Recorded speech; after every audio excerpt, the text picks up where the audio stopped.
Lightyear post-credits scene will surprise you. After years and decades of providing endings that were final and conclusive to their stories, and then sheepishly having to claim they simply thought of a fun new idea when the sequel invariably came around, Pixar has broken the cycle with Lightyear. The new Toy Story spin-off, which sees Chris Evans vocally step into the spaceman's boots, is, by design, a departure for the house that Buzz and Woody built. In addition to replacing Tim Allen with Evans' cadence as the hero of Star Command, the film is an honest-to-goodness science fiction action movie in the traditional Hollywood mold. There are action set pieces where Buzz Lightyear must fend off attacks from tentacled aliens, a la the trash compactor scene in Star Wars, and face the cold reality of the theory of relativity when it comes to space travel, just like Matthew McConaughey in Interstellar. As Lightyear director Angus MacLane told Den of Geek earlier this year, the plan has always been for this to be the movie Toy Stories Andy saw in theaters in 1995, causing him to want to own a Buzz Lightyear action figure. And like a lot of 90s action movies, this means Lightyear needs to set up a sequel, which the movie most certainly does. When the credits roll, Buzz is only beginning his career as a space ranger for Star Command, even becoming the leader of its offshoot after his space colony accepts it is never getting off the world they crash-landed on. Whereas each Toy Story movie ends with a note of finality, and as if we're saying goodbye to old friends, Lightyear looks to the digital stars, hinting at a whole galaxy's worth of adventures left untold. Yes, Lightyear has a post-credits moment.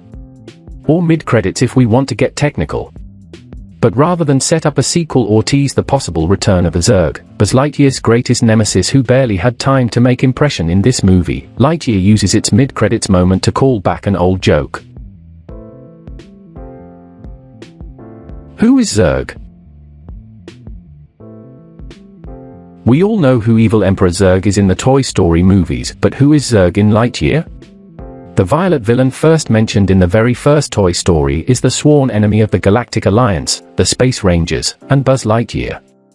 In the new Pixar movie Lightyear, though, the character has been slightly changed. We first encounter Zurg in the animated movie after Buzz successfully breaks the hyperspeed barrier.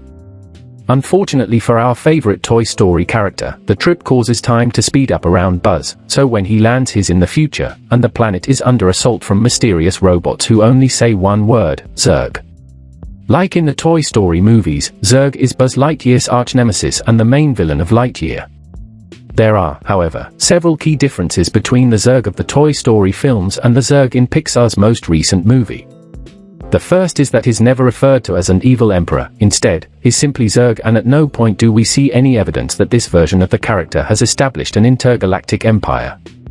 The second difference is Zurg's true identity. In the Toy Story movies, the villain claims to be Buzz's father, in a parody of the iconic Darth Vader reveal, but that's not the case in the film.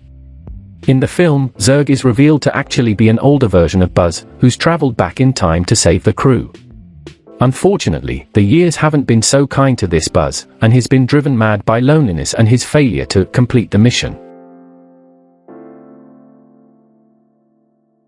Wonder Man TV series in development at Marvel. Hardcore Marvel fans will get to see one of the company's longtime heroes in his own TV series. Wonder Man, no relation to DC's Wonder Woman, is reportedly up for his own Marvel Disney Plus TV series. The show is being developed by Shonkai and the Legend of the Ten Rings director Destin Daniel Cretton.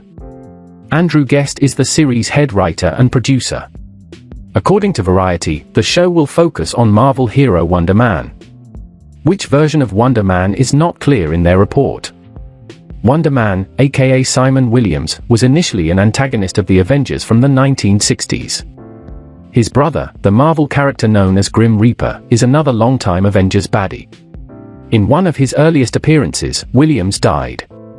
When he was revived years later, he became a hero and later joined multiple Avengers teams. His powers include the ability to channel ionic energy. In his various iterations, Wonder Man worked with the Avengers, the West Coast Avengers, Force Works, and various other superhero teams. He has often been partnered with the X-Men's Beast as a sort of mismatched buddy duo.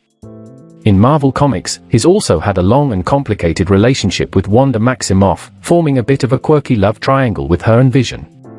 In the comics, Vision's personality is based in part on Wonder Man's brain. During one of the more interesting periods in the character's history, he used his superpowers to become a stuntman in Hollywood movies. Invulnerability would be a very valuable commodity for a stuntman. That would seem like the Wonder Man that would be the best fit for an accessible Disney Plus show with a unique hook and premise. Wonder Man joins a large group of TV shows in development at Marvel. Those include announced projects like a spin-off of WandaVision for Agatha Harkness, and a show devoted to the Hawkeye supporting character Echo, as well as still unofficial projects that are supposedly in development like a revived Daredevil show featuring Charlie Cox and Vincent D'Onofrio, and a series based on the Marvel teen hero Nova. The next MCU Disney Plus series, She-Hulk, Attorney at Law, premieres on August 17th. Ana de Armas becomes Marilyn Monroe in Netflix. The first teaser trailer for Andrew Dominik's drama movie Blonde has been released, giving us our first proper look at Ana de Armas as Marilyn Monroe. The film is an adaptation of Joyce Carol Oates' novel, not a biography, about Monroe's inner life. Andrew Dominik is a director from New Zealand who has only made 5 feature films since 2000, 2 of which are documentaries. His first film was 2000's Chopper, which gave Eric Bana his breakthrough role as a violent criminal. His next film was the assassination of Jesse James by the coward Robert Ford, which is widely considered one of the best modern westerns. Dominik also directed 2012's underseen Brad Pitt movie Killing Them Softly. He followed this up with 2 documentaries about rock star Nick Cave, one in 2016, and one in 2022. He also directed 2 episodes of the Netflix series Mindhunter. Ana de Armas has seen a meteoric rise to her career in recent years, with roles in Blade Runner 2049, Knives Out, No Time to Die, and Deep Water. She is in 2 upcoming movies alongside Chris Evans, The Gray Man and Ghosted. Much has been made of the fact that Blonde will apparently have the rare NC-17 rating in the US, the first Netflix original film to have this rating. We know it's because of the sexual content, but have no more detail than that. The teaser starts in black and white and shows de Armas in front of a dressing room mirror.